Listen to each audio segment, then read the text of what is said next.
సలాములు. విషయాలు చాలా ఉన్నాయి. ఒక డిస్టర్బెన్స్ ఉంటుంది. ఇందాక బజరా చెప్పినట్టు ముస్లిమ్స్గా ఫాసిజపు పోకడల్ని చిత్రిస్తే ఉండే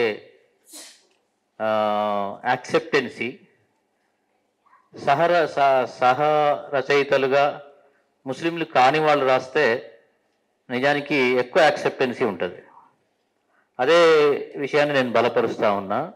ముస్లిమ్స్ రాసే కన్నా క్రిస్టియన్స్ రాసే కన్నా ఈ ఫాసిజపు పోకడల్ని మిగతా సమాజం ఎక్కువగా రాస్తే దాని గురించి కొంత యాక్సెప్టెన్సీ ఉండడం వల్ల ఆలోచించే అవకాశం ఎక్కువగా ఉంటుంది. అట్లాగే ఇవాళ మొన్న సమూహగానం హైదరాబాద్లో జరిగిన దాంట్లో కూడా చాలా కవితలు ముస్లింలను హత్తుకుంటూ వచ్చాయి.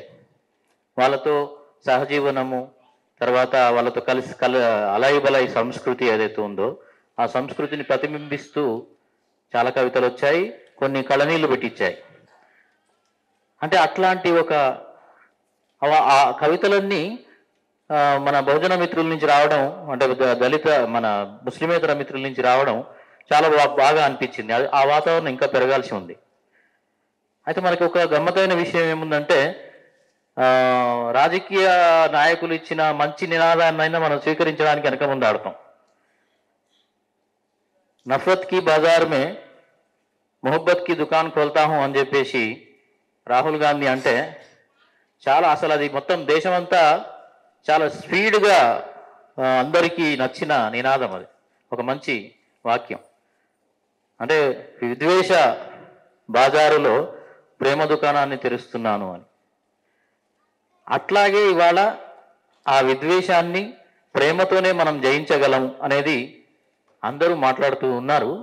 దాన్ని ఇంకా ఎక్కువగా ప్రచారంలో పెట్టాల్సిన అవసరం ఉంది. రచయితలు కూడా ఆ పని మనం చేయాల్సిన అవసరం ఉంది. ఇప్పుడు ఇక్కడ వచ్చిన క్వశ్చన్లో సాంస్కృతిక కోణాల నుంచి, మూలాల నుంచి అంటే, నిజానికి తెలంగాణ సమాజంలో ఉదాహరణకు తీసుకుంటే ముస్లింలు నాన్ ముస్లిమ్స్ ఎక్కువగా సాంస్కృతికంగా కలిసే స్థలాలు ఒక 2 ఉన్నాయి. ఒకటి దర్గాలు, 2 పీర్ల పండుగలు.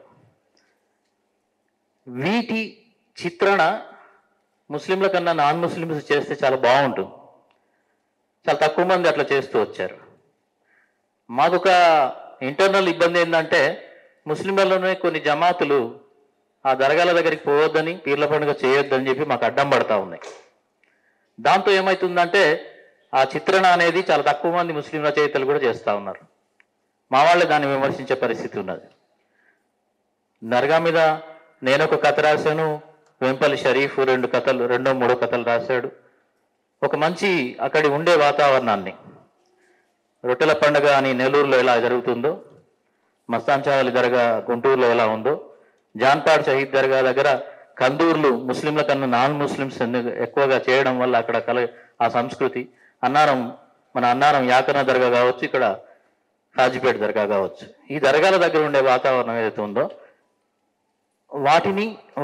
అవి ఆధ్యాత్మికంగానే కాదు, సాంస్కృతికంగా ముస్లింలు నాన్ ముస్లిమ్స్కు కలిసే ఒక వాతావరణం ఎలా ఉంటుందో దాన్ని మనము సాహిత్యపరంగా చూడాల్సిన అవసరం ఉందని చెప్పి నాకు అనిపిస్తూ ఉంది. నిజానికి దర్గాల్ని ఇటు అతివాదులు అతివాదులు వ్యతిరేకిస్తున్నారు. ఎందుకంటే వాళ్ళ ప్రయోజనాలు వాళ్ళకు ఉన్నాయి. కానీ మనం వాటిని రక్షించుకోవాల్సిన అవసరం ఉంది. ఎందుకంటే అవి ఇక్కడ అలాయి సంస్కృతిక ప్రతీకలుగా ఉన్నాయి. వాటి మీద కూడా మనము దృష్టి పెట్టాల్సిన అవసరం ఉంది. Thank you.